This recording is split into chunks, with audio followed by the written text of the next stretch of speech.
27.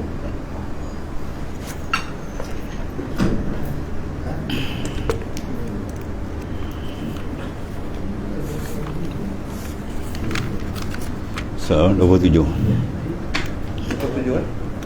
Ila hadratin Nabi Mustafa Rasulullah sallallahu alaihi wasallam. Alin kiram. Syawunul Fatihah. A'udzu billahi minasyaitonir rajim. Bismillahirrahmanirrahim. Iyyaka na'budu wa iyyaka nasta'in. Ihdinas siratal mustaqim. Siratal ladzina an'amta 'alaihim.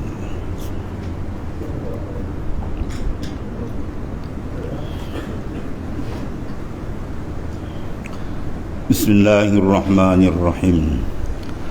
Qala mu'allif qaddasallahu sirrah. Qalama tamarragta fi mawatinil mihan fatamarrag fi mahabbillahi azza wa jalla fahazihil haqiqah tubayyinu tariqak walakin man amatathu al-ghaflatu lam taruddahu an-nakabat li'anna al-mar'ata an-naqisah al-aql yamutu waladuha wa hiya tadhaku. Talama, selama mana engkau bergelumang di dalam tempat-tempat ujian, maka hendaklah engkau merasai bahawa engkau sedang bergelumang di dalam tempat kasih sayang Allah Azza wa Jalla. Ya. Bermakna orang yang Tuhan kasih, orang sentiasa diuji oleh Allah. Ya. Tuhan uji itu menandakan dia dalam perhatian Allah Ta'ala. Batu yang ada campuran logam emas, maka ia akan dibawa ke makmal. Ya, dia akan diuji, dibakar, dicanai, baru dia jadi pakaian perhiasan yang mahal. Tapi kalau batu grewel orang tak ambil kan. Ya, batu grewel tepi jalan tu orang jual RM1 pun tak nak itu. Tapi batu yang ada logam emas, dia siap, dia kena dibakar, dicanai. Berapa dia telah dipilih. Begitulah insan. Apabila dia diuji Ta'ala, sebenarnya dia sedang dalam kasih sayang Allah Ta'ala. Ya, Tuhan sayang tu sebab Tuhan uji. Man kana fi dinihi sulbah istadda bala'u. Siapa yang kuat berpegang dengan jalan Allah Ta'ala ni, maka Tuhan akan uji lagi banyak, lagi kuat diuji. Dan orang yang paling kuat diuji ialah kekasih dia, itulah para Nabi dan Rasul. Inna asyaddan nasi bala'anil anbiya summal amsal fal amsal man kana fi dinihi sulbah istadda bala'u. Rasulullah SAW menyatakan orang yang paling kuat diuji coba oleh Allah di kalangan para Nabi-Nabi dan Rasul-Rasul. Kemudian orang yang mengiringi mengikut jalan mereka. Seperti para awliya, bila dia faham benda ni, dia uji, dia bersyukur. Dia bersyukur kena uji, sakit ujian tu ujian ni, maka dia menangis kesyukuran, bukan nangis kesakitan. Lalu doa dia apa, dia keluar daripada mulut dia, Alhamdulillah albasani libasal awliya. Segala puji bagimu ya Allah, engkau sarungkan aku pakaian kekasih-kekasih engkau. Itu maknanya. Ya.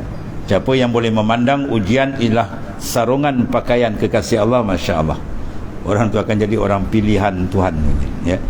Tapi kalau dia nampak kena bala tu rasa satu penderitaan, itu orang yang sedang dibelit oleh nafsu. Sebab nafsu dia takut dengan ujian. Dia tak nak sakit, kalau boleh sihat manjang, kalau boleh senang manjang, itu nafsu. Ada penjalan ketuhanan, nak sampai pada makrifat Tuhan, menjadi orang yang dekat Tuhan, Tuhan akan uji. Dia akan uji. Mana ujian, walaupun dia kekasih dia, Nabi dan Rasul, lagi kuat diuji. Jadi bila kita dipakaikan dengan ujian, sebenarnya pada hakikat Tuhan sedang menyarungkan kita dengan pakaian kekasih dia. Itu kalau kita pandang betul, Masya Allah. Dan manu'u ainul ata'. Ya, ujian tu akan dirasakan nikmat. Dan tidak dikatakan orang tu benar mengenal Tuhannya sehingga dia bernikmat dengan ujian dan bala. Minta jangan. Tapi bila disarung tu terterima dengan hati yang sempurna dan redha. Kemudian akan tapi orang yang dimatikan oleh ghaflah, Ya, walakin man amatathu al-ghaflah, orang yang dimatikan, dibunuh maknanya oleh sifat kelalaian, tidak mampu dikejutkan oleh bala bencana, kerana perempuan yang tidak waras akan ketawa ketika anaknya meninggal dunia. Ya, anak meninggal dia ketawa, hihi, ini apa benda? Ya, maknanya orang yang tidak waras dia akan ketawa bila anaknya meninggal dunia. Faham tu? Maksudnya bila seorang tu dimatikan oleh ghaflah, dia suka dan ya, ghaflah membunuh perjalanan dia ke Tuhan, kelalaian. Tiba dia seronok dengan kelalaian. Dia tak semayang, dia seronok. Dia minum arak, dia seronok tuan. Tu bahaya. Sama taraf dia orang perempuan mati anak, dia suka. Patutnya kematian tu satu kesedihan. Sekarang bila duduk dalam lalai tu membunuh jalan ketuhanan. Ya, patutnya dia sedih, minta ampun dengan Tuhan. Banyak kita tenggelam dalam kelalaian, ya, sepatutnya begitu. Ini tidak, dia dalam berkubang dengan mungkar maksiat, dia seronok. Itu menandakan seorang perempuan yang mati anak, dia mengilai, suka. Ya, tu dia panggil apa tu, mengoyang panggil. Orang panggil apa, mengoyan ni. Tu dah ni. Habis tu. Itu mana pandangan arif billah, yang memandang dengan nur daripada Allah Subhanahu Wa Taala, nur iman, nur hidayah, nur ma'rifat, membuka jalan. Dia boleh pandang dengan cara yang sebenar. Ya, pandangan arif, bukan pandangan ahli ghaflah. Dia nak kenal kita ni duduk taraf khudur ataupun ghaflah, lalai atau sebaliknya. Bangun pagi, bangun malam tu kita buka mata, kita ingat atau keadaan ni. Ya, al-ghafil iza asbaha yanzuru maza yaf'alu, al-aqil iza asbaha yanzuru maza yaf'alullahu bihi. Kata Ibn Athaillah As-Sakandari, al-ghafil, orang yang lalai, iza asbaha, bila dia bangun daripada tidur, subuh dia bangun, dia apa dia ingat? Dia akan ingat apa kerja dia. Wah, kerja tak siap lagi, dia tak siap lagi kat pejabat, kat laut, macam-macam. Dan padahal kerja yang sebenar patut dia rojok kepada Allah dulu. Ya. Sebaliknya al-aqil, orang yang berakal sebenarnya, iza asbaha yanzuru maza yaf'alullahu bih. Dia kena pandang apa yang Tuhan lakukan sekarang pada diri dia. Bermakna tidur adalah mautus surah, mati kecil. Ya, sebab tu kita doa tu, alhamdulillahillazi ahyana ba'dama amatana. Segala puji bagi Allah yang menghidupkanku selepas mati. Bermakna bila tidur tu roh keluar, tapi roh yang keluar tu dipanggil ruhul yaqazah, bukan ruhul hayah. Kalau ruhul hayah keluar, itu mati terus. Sebab bila ruhul yaqazah dia keluar je, orang tu tak sadar, dia tidur. Kita panggil dia diam, sebab apa? Roh tu dah keluar. Bila dibalik-balik roh tu, kita sedar balik. Jadi dia balik tu menyerupai seolah-olah hidup tu dia mati, dia hidup balik. Sebab kita bacaan dia tu, segala puji bagi Allah yang menghidupkan kita selepas dimatikan. Mana tidur tu adik-adik mati panggil. Ya, ba'dama amatana. Kemudian wa ilaihin nusyur, dan kepada Allah Ta'ala kita akan dihasyar, mana akan dilambak di padang mahsyar. Buka mata, ingat padang mahsyar. Tu syariat yang kita baca hari-hari. Dia baca bertahun, kita baca apa makna? Anda terlupa pula makna. Anda faham makna ni? Bangun tidur, ingat padang mahsyar. Masya Allah. Sebab hidup kita mesti dimotivasi dengan zikrul akhirah, baru dia akan dipandu cantik perjalanan dia. Apa yang kita nak buat, kita tengok sesuai tak dengan sana itu, apa risiko dengan sana. Kalau selamat, teruskan. Kalau tidak, stop. Itu saja. Ringkas dalam hadis Nabi kata, iza arata an taf'ala amran fatadabbar akibatah, fa in kana khairan famdi wa in kana syarran fantahi. Apabila kita nak melakukan satu kerja, buat program kita, kita tengok ini selamat tak sana itu. Kalau selamat, teruskan. Kalau tidak, stop. Itu saja. Ya, hadis yang jami', ringkas, padat. Sebab kesan dia adalah besar di sana besok. Ya. Habis.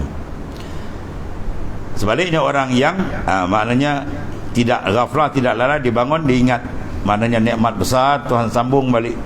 Ya, dia punya nafas lagi, boleh bernafas lagi. Dan terus maknanya dia memandang kebesaran Tuhan dan bersyukur kepada Allah Ta'ala. Kemudian pakazalika anta tunkabu an qiyamil laili wa an siyamil nahari wa fi jami'atil khawari, ya, wa fi jami'i khawarihika wala tata'allam wa ma zalika illa li'anna al-ghaflata an zikril maulak wa ta'atihi qad amatat qalbak li'anna al-hayy yu'limuhu nakrul ibrah.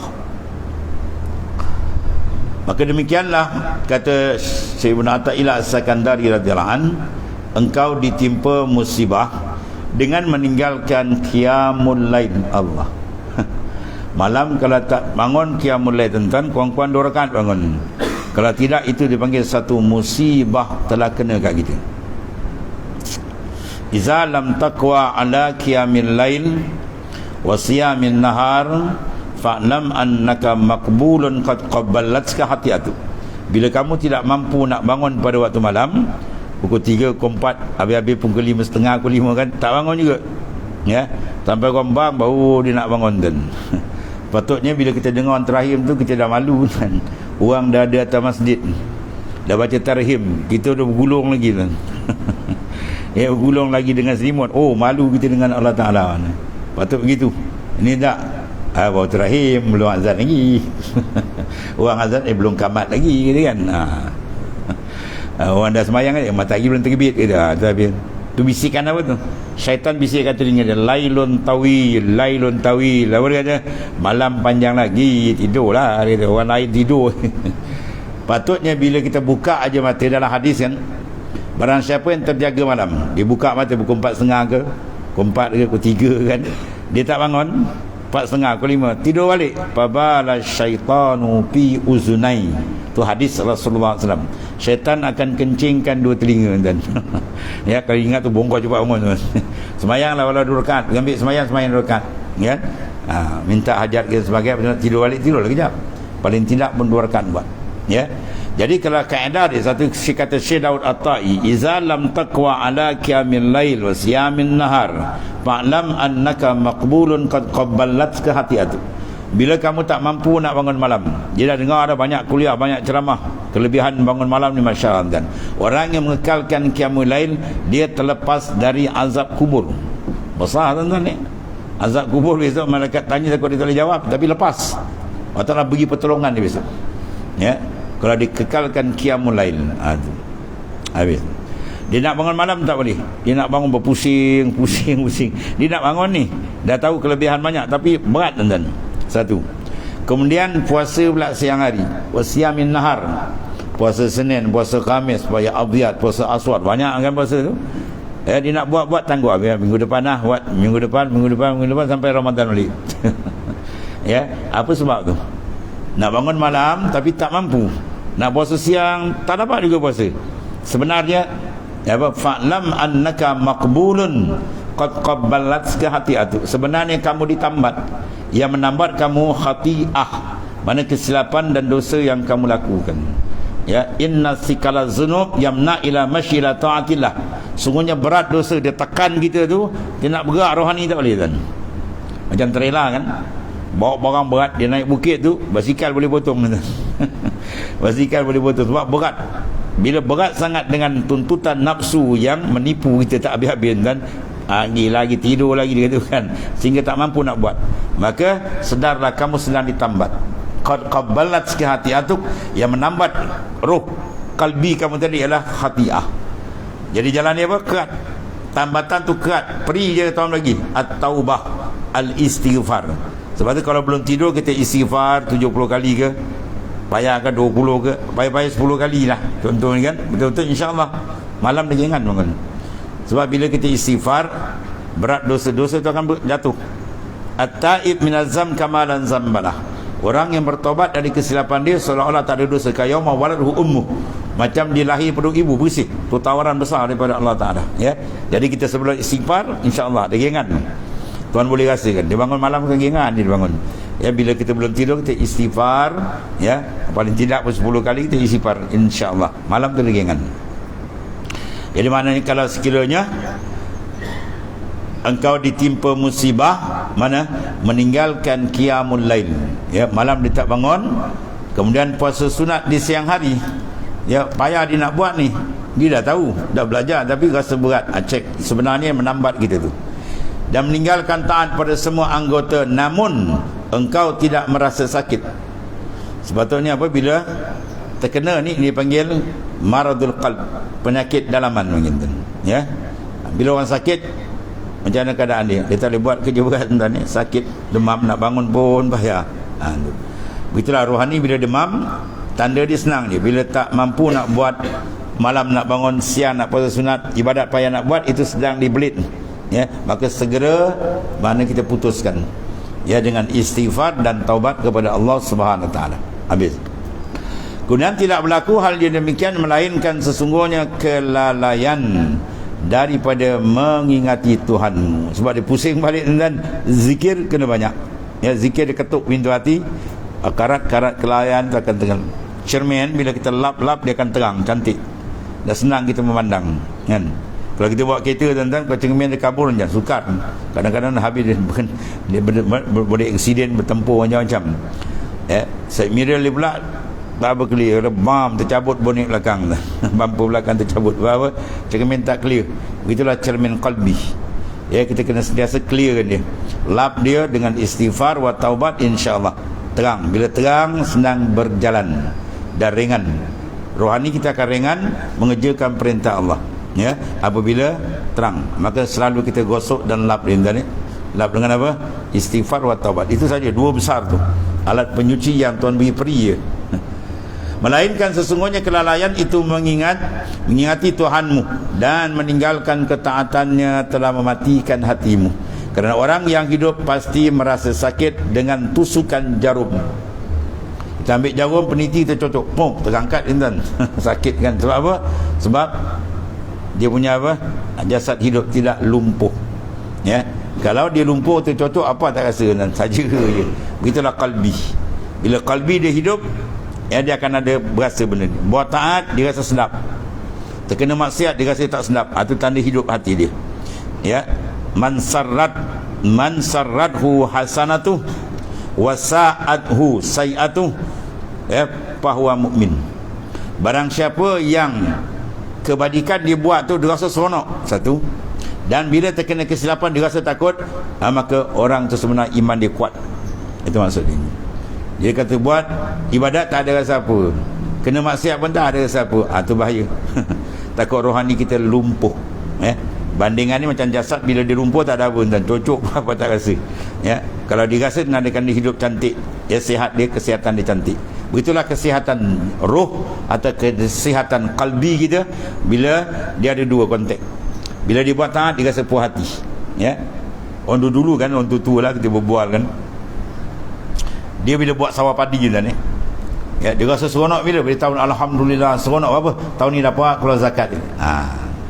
Dan dia dapat keluar zakat juga seronok. Maknanya kalbi dia hidup. Ada saya dengar begitu. Itu cari duit pernah-pernah nak bayar bagi dia peri-peri. Tu hati kotor gitu. Hubud dunia kuat. Dia tak sedar Tuhan beri dia tu. Lahir perut ibu tak ada selai benang pun, dan Tuhan beri sampai nikmat banyak dapat. Dia mula bakhil kuasa. Ya, ada makna dia seronok. Ya, ada tuan guru saya cerita kan, satu orang tua umur dia 80 lebih kan, ya, orang panggil pun menguasa kan. Dia pergi tanam pokok durian apa, durian baka tu kan, lama boleh makan kan, tak tanam 7 tahun berbuah. Jadi anak cucu dia tanya, Datuk tanam buat apa Datuk ni? Datuk dapat makan, tak apalah, kau bawa dekat surau masjid apa tu pahala.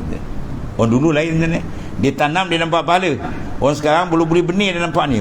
Pasaran pokok lu hidup. Itu beza fikrah tadi. Fikrah yang sehat dengan yang kurang sehat.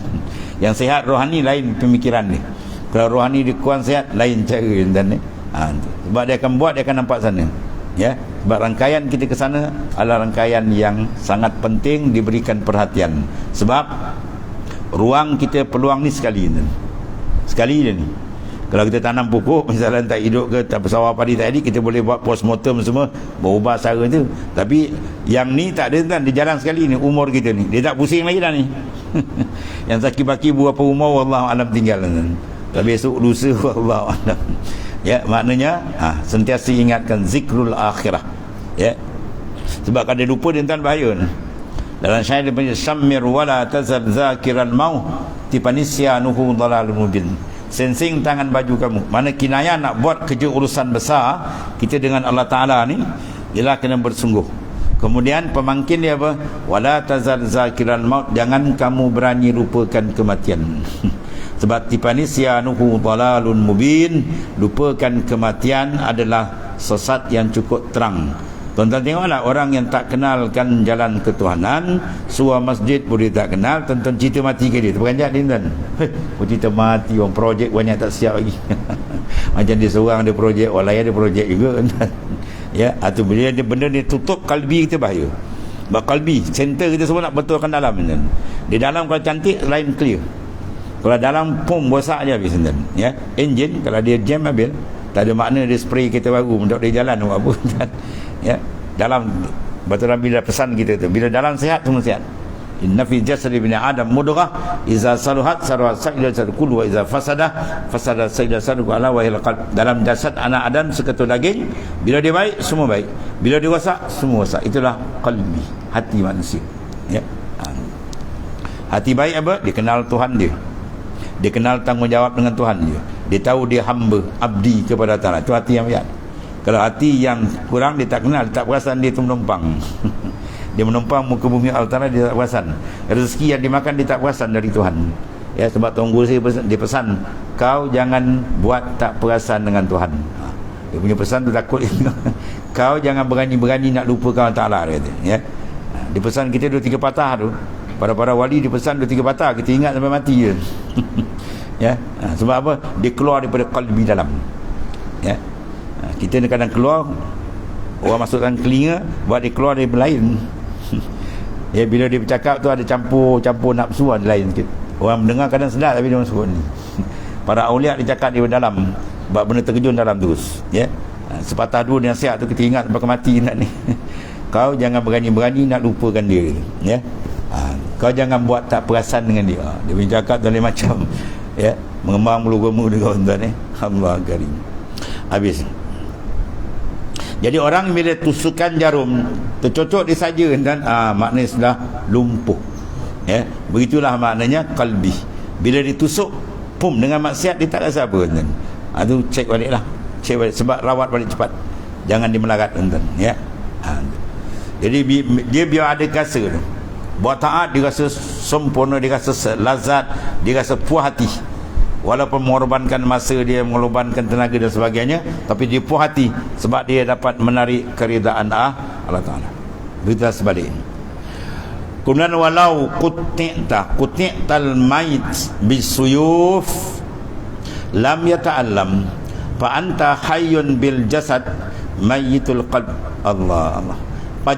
Majlisal hikmah fafihi nifhatun min nafahatil jannah tajidha fi tariqatik fi darik wa fi baitik fala yafutka al majlis walau kunta ala ma'siyatin walau qutti'al mayit. Sekiranya seorang mayat tu dicencang tuan-tuan, jasadnya pasti dia tidak merasa sakit walau sedikit. Ya, sebab apa? Roh dah tak ada. Ni bukan sakit lumpur terus tak ada roh, dah keluar. Tercubit pun dia senyap, bercubit dia kata, sakit kita pun bongkar lagi. Ya. Maka engkau adalah orang yang hidup jasadnya namun mati hatinya. Ya. Mana jangan kita hidup jasad, kalbi mati, wal ayazabillah. Jasad bila mati luput nikmat yang sementara. Tapi kalau kalbi mati, luput nikmat yang kekal selama-lamanya. Ya, jaga tu. Orang takut mati kan? Kalau mati habis ni, dia punya projek banyak lagi kan. Duit banyak simpanan tu kan. Dia kata, wah, habislah nikmat dunia kalau mati kan. Satu lagi mati dalam tu lagi besar. Roh kalau dia habis, dia rohani kita habis. Dia jam aja menyebabkan luput nikmat besar di akhirat besok. Jadi oleh kerana itu naklah engkau mencari dan berada dalam majlis hikmah, yakni majlisul ilmi dan tazkirah. Ini dipanggil apa tuan? Obat menyuntik. Ya, sebab tu Rasulullah SAW beri tawaran cukup banyak dalam majlis ilmu. Sampai peringkat ada Nabi SAW kata apa? Man ahabba an yanzura ila utaqaillahi minan nari falyanzur ila muta'alim wal mustamin.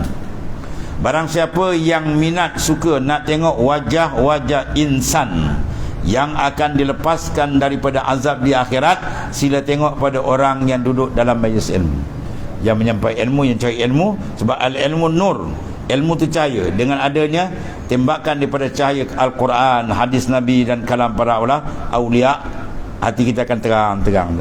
Ya, dia akan tenang, dia terbuka, terang. Itu maksudnya. Sebab ilmu tu nur, ya. Lazimkan dalam majlis ilmu tu amat penting. Sebab kita syukur kepada Ta'ala bila Tuhan pilih, kan? Bukan senang nak dia majlis ilmu. Ya, dan senang. Kecuali semua tu bantuan daripada Allah Ta'ala. Tuhan beri sebenarnya. Maka kita syukur dengan kurniaan dia, sebab benda sangat besar. Ya.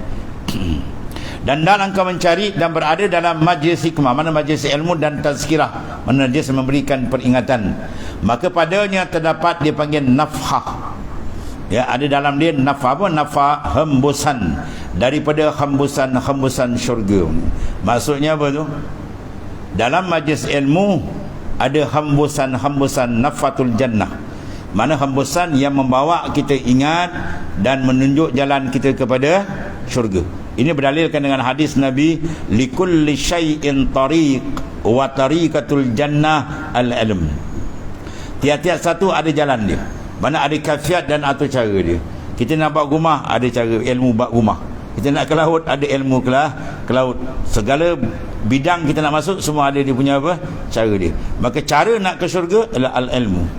Ya, tanpa ilmu mana manusia boleh mengenali diri dia. Dia benar-benar mengenali akan Tuhan dia. Dia pun tak sedar di mana, dari mana dia, di mana sekarang dia, dan ke mana nak pergi lepas ni. Tak sedar.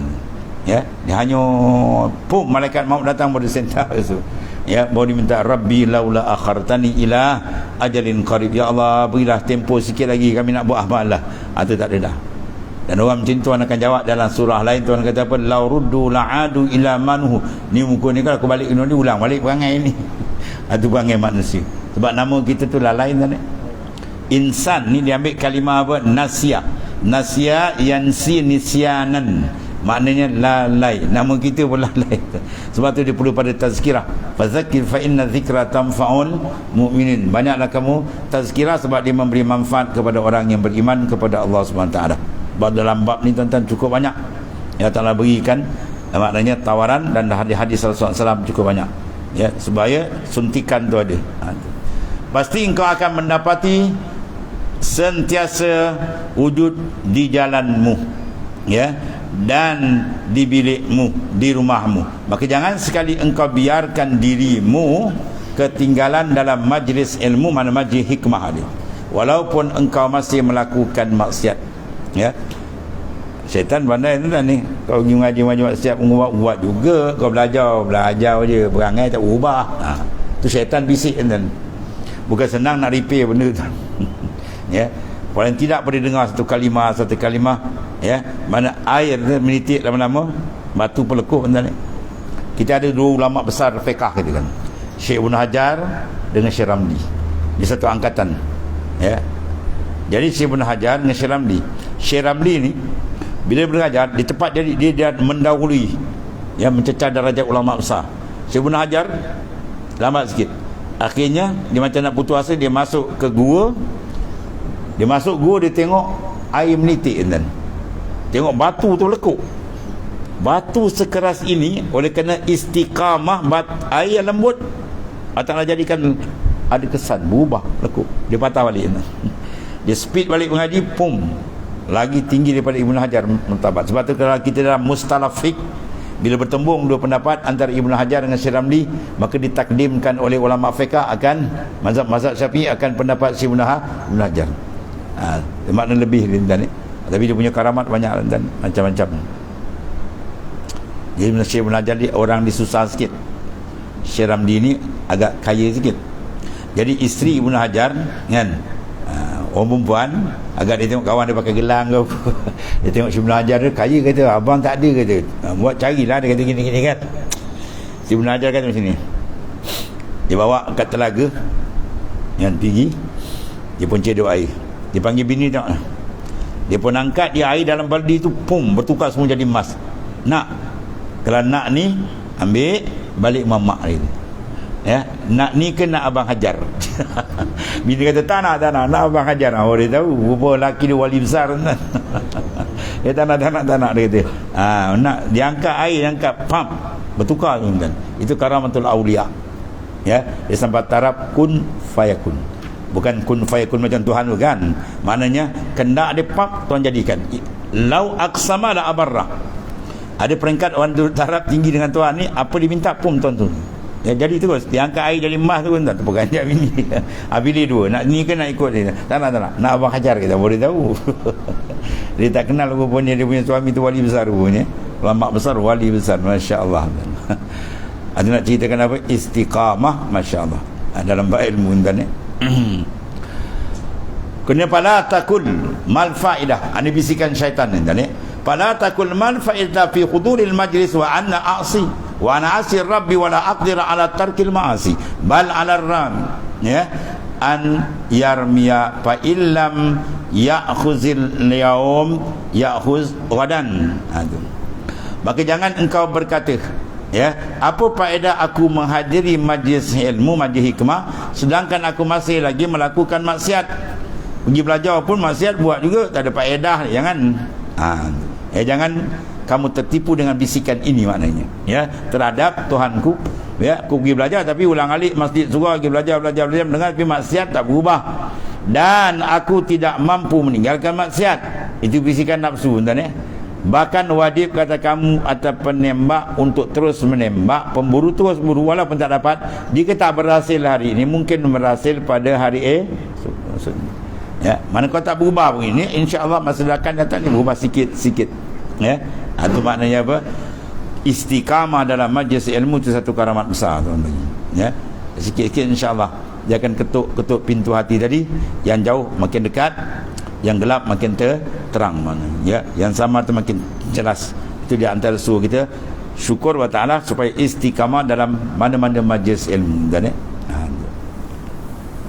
Dan ilmu ni banyak, kalau boleh biar banyak guru lagi baik. Ya.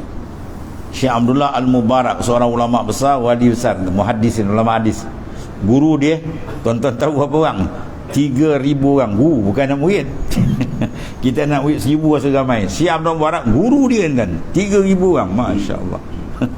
Kita kalau ada 10 orang guru pun wah, saya buat aku 10 orang guru ni. Dia 3,000 kan. Sebab bila banyak guru, banyak benda, tuan-tuan bagi kitab yang sama, bagi 10 ustaz belajar, semua urai lain-lain. Ya, dia akan urai ikut makam masing-masing. Ya. Tunggul saya tu ulama sufi besar, dia pegang kitab fiqh pun dia kena aku sufi. Sebab jiwa dia jiwa rohani dia sufi, dia akan ngajar tu.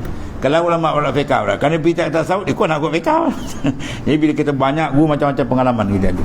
Ya, kita tahu yang ni gini. Jadi banyak mana pengalaman dapat bila banyak guru, itu maksudnya. Ya, ada kelebihan. Jangan dikata guru kata jangan mengaji dengan aku seorang tu, jangan tu, tak ada benda lain. Ya, jangan mengaji orang lain lah, ngaji dengan saya seorang je tu, jangan. Itu ada benda lain tu. Ya, guru yang banyak tak apa.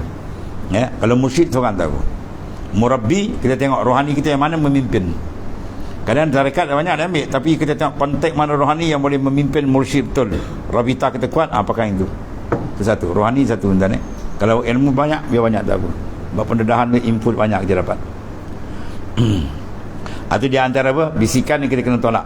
Ya, syaitan pandai tuan-tuan, dia tipu kita, nafsu juga pandai. Ya, kau pergi apa kau pergi belajar, rupa je pegangan kau dah. Jadi kita pun lemah semangat tuan-tuan. Bukan senang tuan-tuan ni nak berubah. Pertama kita berubah, dah duduk majlis ilmu tu syukur besar lah. Ya, malaikat Tuhan hamparkan sayap tuan-tuan ni. Malaikat hamparkan sayap. Allah, banyak kelebihan. Buka dalam fadhailul ilmi.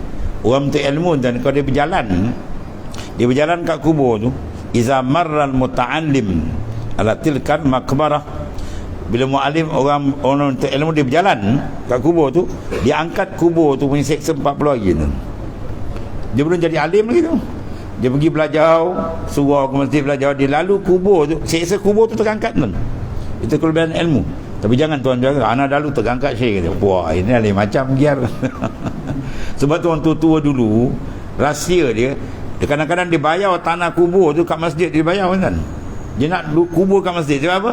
Masjid tu tempat medan penyebaran ilmu. Kalau orang belajar tak alim lagi, belajar ilmu tu punya lebih, dia lalu terangkat atau terangkat kubur. Kalau ulama lalu atau ceritalah atau mimbabil aula, ya. Guru-guru datang, ulama datang ziarah, dia makan, dia punya pusara kat situ, banyak keberkatan yang turun, ya. Sebab yang dibawa dia nur Tuhan, al ilmu nurun, ya, cahaya daripada Quran, daripada hadis Nabi, masya-Allah.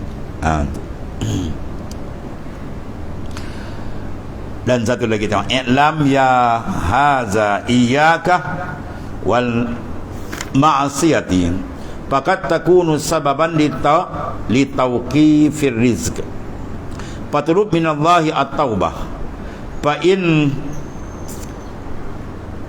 kubilat baca, ya, kan kubilat kan kublit silap, fa in kubilat wa illa fastaghis billahi wa qul qala rabbana zalamna anfusana wa illam taghfir lana wa tarhamna lanakunanna minal khasirin. Tu Nabi Adam AS merayu dan yang ketiga, dibuka bukit Suraindit. Nabi Adam di bukit Suraindit. Siti Hawa di mana? Jeddah. Bertemu di mana? Padang Arafah. Di Melaka dia Padang Arafah, Padang Temu. Duduk mana? Anak duduk Padang Arafah gitu, bukan jatuh. Ya, jadi maknanya Nabi Adam dicempak di mana tuan-tuan? Bukit Suraindit, bukan Bukit Sindit. Ya, kat Melaka banyak nama sama. Padang Arafah, di tempat dia bertemu. Apa kes? Satu maksiat, satu tersilap makan, pum, reject tuan-tuan. Ya.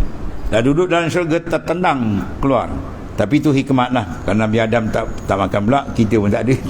Dia dua sana dia. Tapi nak ceritakan, sikit tersilap dari itu, kesan dia tu, pum, terpaksa keluar daripada syurga. Dan Nabi Adam tak la yarfa'u ra'sa salasati mi'ata sanah haya'an minallah. Turun Nabi Adam ke Bukit Suraindit di India, ya, dia tunduk tak angkat kepala 300 tahun. Haya'an minallah, kena malu dia dengan Tuhan. Tunduk ada baca rabbana zalamna anfusana wa illam taghfir lana wa tarhamna lanakunan minal khasirin. Ya Tuhan kami banyak menzalimi diri kami. Kalau Engkau tak ampun dan beri rahmat, rugilah kami, gitu. Baca doa tu bagus. Ya, baca banyak. Dan menyebab pemurah rezeki. Oh, kampung kalau murah rezeki dikaji baca kan. Ya, apa doa tadi? Murah rezeki. Dan rezeki dua kan, roh dengan jasad. Rezeki roh lagi besar ni. Jadi ketahui alimu hai salik, hati-hatilah engkau daripada maksiat. Mana maksiat? Benda yang menarik murka Tuhan. Jadi kena jaga betul-betul. Kerana semuanya maksiat itu sebab penyekat rezeki. Bila seorang buat maksiat, maka rezeki dia tergendala. Dia pun tanya, tu orang kafir tu bukan maksiat, kafir tu lagi kaya? Jangan. Bukan rezeki itu yang kita nak. Dia rezeki yang dikenal, rezeki yang maklum. Ar-rizq ada alif lam tuan-tuan. Bukan rezeki sebarang rezeki. Rezeki yang berkualiti, ya, rezeki yang ada keberkatan. Tu yang kita nak. Dia gaji tak banyak, sikit je, tapi ibadat dia tak tinggal kan. Pendapatan sebulan dia 3,000. Masjid Surau Istiqamah, Masjid Istiqamah. Yang ni pendapatan sebulan 300,000. Masjid tak nampak muka. Sebulan income 300,000. Masjid tak kenal, surau tak kenal, berkejadah kan. Ya, sebab rezeki kita nak yang berkat. Ya, al-barakah. Apa makna barakah? Ziyadatul khair, bertambah kebajikan. Dengan rezeki yang halal tadi, dia bertambah dekat dengan Tuhan. Ya, ba'aris kal bizr. Rezeki ni ulama kata macam biji benih. Ya, bila biji benih baik, kita tanam, insya-Allah pokok tu subur, masya-Allah, buah dia cantik. Saya selalu buat misal kan, lada. Ada sahabat saya kan ditanam lada. Saya tengok lada, masya-Allah. Kalau lada Cina bertongkat pokok tu, wah panjang-panjang subur, dahsyat. Bila tunjuk benih, banyak tahu benih berapa? 100 lebih harga. Sikit benih mahal kan. Kita pula ambil benih dekat mana? Kat dapur, lada spring. Esok dia keluar buah halu, kita nak petik pun tak semangat. Mana bila benih mahal, buah dia mahal keluar. Maknanya benih bagi ibadat ialah makanan, arz. Bila rezeki yang halal betul masuk, rohani dia bersih dan dia buat ibadat tu rasa ringan. Ya, kalau dia masuk tak betul, jaga. Dia malam-malam tu cek balik. Ya, sebab kalau kadang-kadang kita buat ibadat berubah, kadang rasa sedap, kadang rasa sebalik, kadang rasa ringan, kadang rasa sebaliknya. Cek baliklah, dia ada silap tu. Ya, macam kereta motor berjalan senggut, rupa dah 3 silinder. Ya, dia punya pelak dah cabut satu. Kena ejah baliklah, baru dia jalan betul balik. Ya, itu maknanya. Jadi rezeki yang dimaksud sini bukan sebarang rezeki. Rezeki yang mempunyai keberkatan. Ya. Batu ada seorang penceramah, bila orang tanya dia, inna salata tanha anil fasya'i wal munkar, sembahyang mencegah fasyak mungkar. Tapi kita tengok yang sembahyang tu kuat nipu. Makan riba, tipu orang, kaki belit sembahyang. Tanya di balik ayat tu, tengok tu. Lapas dalam Quran as-salah bukan lapas nakirah. Dia ada lapan makrifah. Dia ada alif lam. Inna salata ada alif lam kan. Dalam bahasa Arab kalau ada alif lam lain makna. Kalau tak ada alif lam lain makna. Kalau tak ada alif lam sembahyang masuk. Tapi bukan sembahyang ni, sembahyang yang betul-betul. Ya, yang dia takbiratul ihram, hati terus mi'raj ke Tuhan dan menghadap Tuhan betul-betul. Maka rasa gerun dia makrifat, dia tajalli dan sembahyang tu, benda ni akan bawa keluar pun cantik. Sebagaimana dia lazat menghadap Tuhan dalam sembahyang, dibawa keluar tu panggil salatu daim. Rohani macam ni yang jadi cantik, dia tak akan buat maksiat dan sebab kelazatan dia dengan Tuhan tu ada, maka dia tak berani melakukan benda yang tak elok. Tapi kalau sembahyang pakai sembahyang terkejar kan, atau tak masuk lain lagi kan. Cuba rezeki sini ada alif lam tak? Ada sababan litauqifir rizq. Jadi rezeki Tuhan bagi ada dua. Satu dalam bentuk kasih sayang rahmat dia, satu lagi dalam bentuk istidrat, permuaan. Jadi yang didapat oleh orang kafir tentang itu rezeki tak ada nilai dan ya, itu rezeki tak ada nilai. Rezeki itu dipanggil istidrat, permuaan. Lagi didapat, lagi dijauh dengan Tuhan, lagi tak kenal. Ya, sebab setengah daripada arifina billah, para aulia, dia dapat rezeki, dia tengok ke suhu ibadat dengan Tuhan naik atau tuang. Ya. Dia berniaga, biasanya berniaga hari-hari dia dapat untung RM200 misalan dia. Atau untung tiap-tiap hari dia berniaga 300.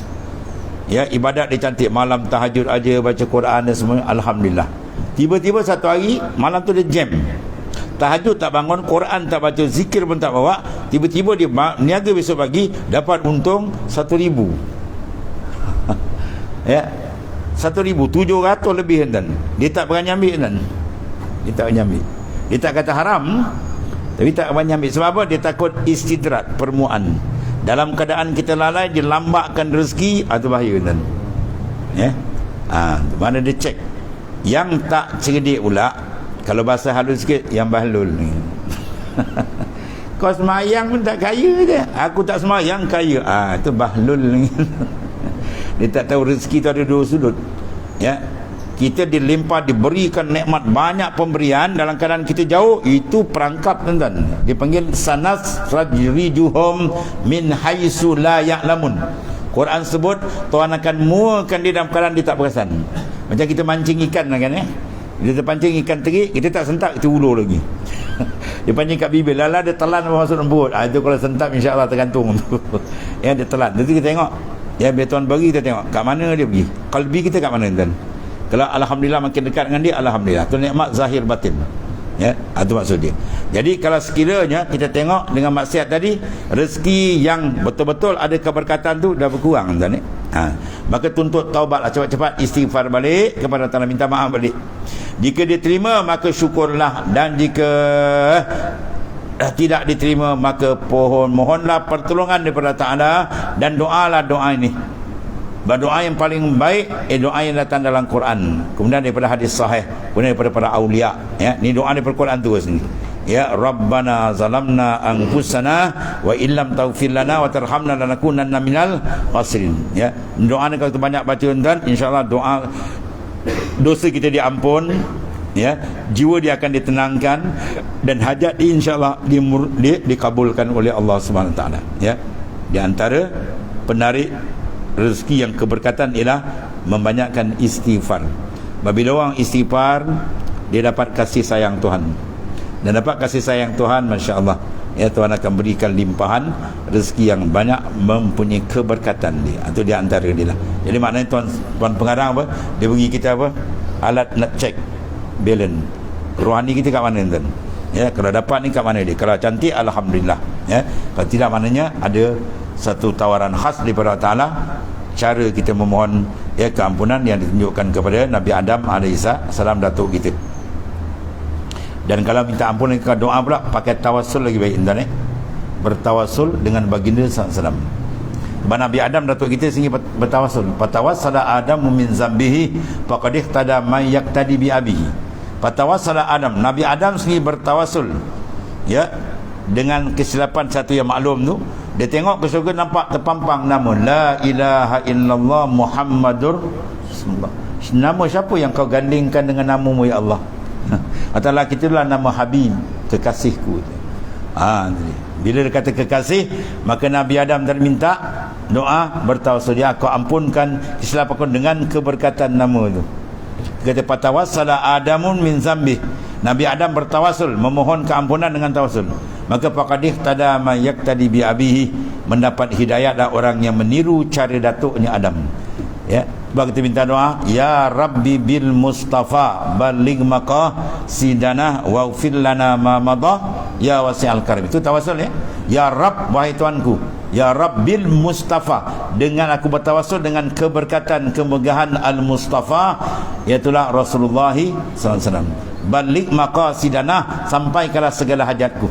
Waghfir lana ma madha, dan ampunkan segala dosa. Ya wasi'al karami, wahai Tuhan yang maha luas kurniaan. Itu bertawassul, kita doa tu lagi baik. Itu dilakukan Nabi Adam alaihissalam.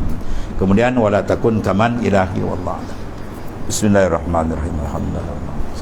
Sayyidina wa maulana Muhammadin ala alihi wasallam. Allahumma ighfir lana ya Allah wa inna khairal anta min. Alhamdulillah. Subhanakallahumma wa bihamdika.